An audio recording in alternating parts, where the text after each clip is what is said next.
HIV या आजाराची। ठीक आहे, HIV म्हणजे काय? Human immuno deficiency virus. HIV या आजारावर तुम्ही व्यवस्थित उपचार जर घेतले नाही तर त्याचं रूपांतर कशामध्ये होतं? एड्स। एड्स म्हणजे काय? Acquired immuno deficiency syndrome. या आजाराचे 4 प्रमुख कारण आहेत। म्हणजे हा आजार कशामुळे होतो? याचं सर्वात पहिलं महत्त्वाचं कारण आहे की असुरक्षित शारीरिक संबंध। एका पुरुषाने अनेक पुरुषांबरोबर शारीरिक संबंध ठेवणे किंवा एका स्त्रीने अनेक पुरुषांबरोबर असुरक्षित शारीरिक संबंध ठेवणे, त्यामुळे हा आजार पसरतो। दुसरं कारण आहे दूषित सुईचा वापर केल्यामुळे। तिसरं कारण आहे दूषित रक्त चढविल्यामुळे व चौथं कारण आहे आईकडून बाळाला, मातेकडून बाळाला हा आजार होतो। आपल्या भारतात जास्त प्रमाणात सापडतात ते असुरक्षित शारीरिक संबंध ठेवल्यामुळे। ही जी 4 प्रमुख कारण आहेत। हा आजार झाला आहे, ओळखायचं कसं? तर ह्या आजाराची लक्षणं काय आहेत? तर हा आजार काय करतो आपल्या शरीरात आल्यानंतर? हा जंतू HIVचा तो आपल्या शरीरातल्या ज्या ताकदवान ज्या पेशी आहेत, पांढऱ्या पेशी, त्याला आपण वैद्यकीय भाषेत टी लिम्फोसाइट्स, CD4 सेल्स असे म्हणतो। मग हा जंतू काय करतो? आपल्या शरीरात आल्यावर आपल्या शरीरातल्या सगळ्या ताकदवान पेशी ज्या आहेत त्या खाऊन टाकतो। त्यामुळे काय होतं? त्यानंतर पेशंटला काय होतं?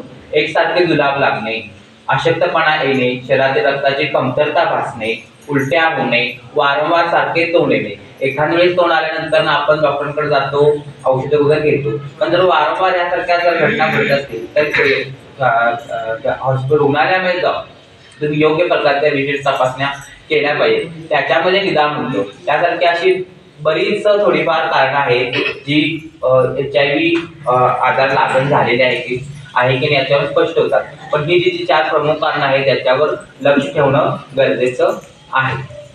हा आजार झाला म्हणून घाबरून जाण्याचं काही कारण नाही। ठीक आहे, आता पूर्वी काय होतं?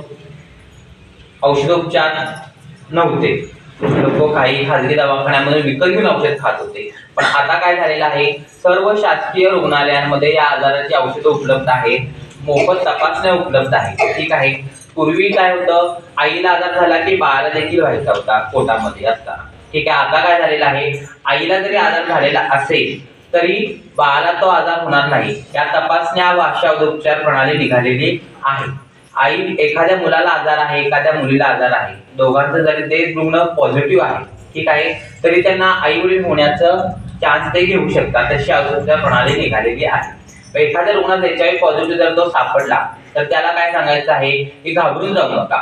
शासकीय रुग्णालयामध्ये याची औषधोपचार पूर्ण मोफत मिळतात आणि औषधोपचार सुरू केल्यापासून माणूस 25 ते 30 वर्षे सर्वसामान्य माणसाप्रमाणे आयुष्यमान जगू शकतो। ठीक आहे, मग याचे औषधोपचार कुठे मिळतात? ग्रामीण रुग्णालय तासगाव येथे उपलब्ध आहे, सांगली सिव्हिल येथे उपलब्ध आहे किंवा देशाच्या सर्व कानाकोपऱ्यामध्ये सरकारी रुग्णालयामध्ये याचे औषधोपचार मोफतपणे मिळतात। ठीक आहे, गर्भावस्थेमध्ये असताना आईकडून बाळाला आजार होऊ नये याची देखील औषधोपचार प्रणाली आपल्याकडे मोफतपणे उपलब्ध आहे आणि बाळ झाल्यानंतर बाळाची तपासणी 18 महिन्यापर्यंत करून बाळाला देखील आजार होणार नाही याची पूर्णपणे 100% खात्री करून बाळ सुद्धा निरोगी जन्मास येण्यास औषध प्रणालीने मदत केलेली आहे। त्यामुळे जरी आपल्या परिसरामध्ये एखादा रुग्ण सापडला असेल किंवा त्याला आजार झाल्याचे तुम्हाला माहित असेल तर त्याला तुम्ही शासकीय रुग्णालयापर्यंत पोहोचवा किंवा त्यांना माहिती द्या की औषधोपचाराप्रमाणे माणूस हा बरा होतो।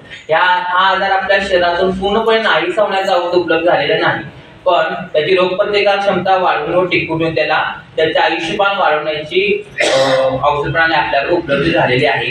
त्यामुळे तो सर्वसामान्य माणसाप्रमाणे काम करू शकतो, कामाला जाऊ शकतो, राहू शकतो, खाऊ शकतो, फिरू शकतो। ठीक आहे, HIV झालेला व्यक्ती आपल्या परिसरामध्ये कुठे जरी आढळला किंवा तुम्हाला जर माहित आहे तर त्याला समानतेची वागणूक द्यायची। त्याला HIV झालेला आहे त्याला घृणास्पद वागणूक द्यायची नाही का? त्याला जगण्याचा अधिकार कायद्याने देखील दिलेला आहे, शासनाने देखील दिलेला आहे आणि आपण सुद्धा देखील त्याला द्यायचं आहे। सर्वसामान्यपणे आपण त्याला ट्रीट करायचं आहे। ठीक आहे, एखाद्या स्त्रीला HIVचा आजार झाला म्हणून ती काही स्त्री वाईट आहे असं आपण मनात आणायचं नाही। ठीक आहे, तिला त्याचा आजार नवऱ्याकडून सुद्धा देखील झालेला असतो।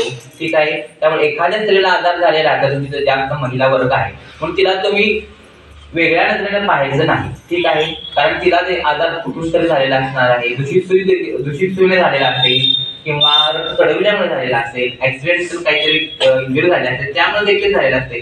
त्यामुळे एखाद्या व्यक्ती समाजात आपल्याला सापडला की याला HIV आहे, त्यामुळे आपण आपल्या मनात निगेटिव्ह विचार आणायचं नाही, त्यानं काहीतरी वाईट कर्म केलेलं आहे त्यामुळे याला HIV चा आजार झालेला आहे असं मनात आणायचं नाही. काहीतरी माणसाच्या आयुष्यात घटना घडलेल्या असतात, त्यामुळे त्याच्या नशिबात जे काही घटना त्याला भोगण्यात मिळालेल्या असतात, त्यामुळे त्याला असमानतेची वागणूक द्यायची नाही. आपण त्याला सर्वसामान्यप्रमाणेच आपण आपल्या बरोबर राहायचो. HIV आजार एकत्र खाल्ल्यानं, पिल्यानं, बसल्यानं, उठल्यानं, झोपल्यानं, एक अंथरूण वापरल्यानं, साबण वापरल्यामुळे आजार होत नाही. फक्त दूषित सुईचा संपर्क आला असेल किंवा एखाद्या त्याच्या दूषित रक्ताचा संपर्क आला असेल तर होत असतो. त्यामुळे तुमच्या मनात असं काही असेल निगेटिव्ह विचार तर तो काढून टाका. त्याला आपण समानतेची वागणूक द्यायचं संदेश देत आहे तुम्हाला. ठीक आहे, एवढं बोल माझे त्यात सांग.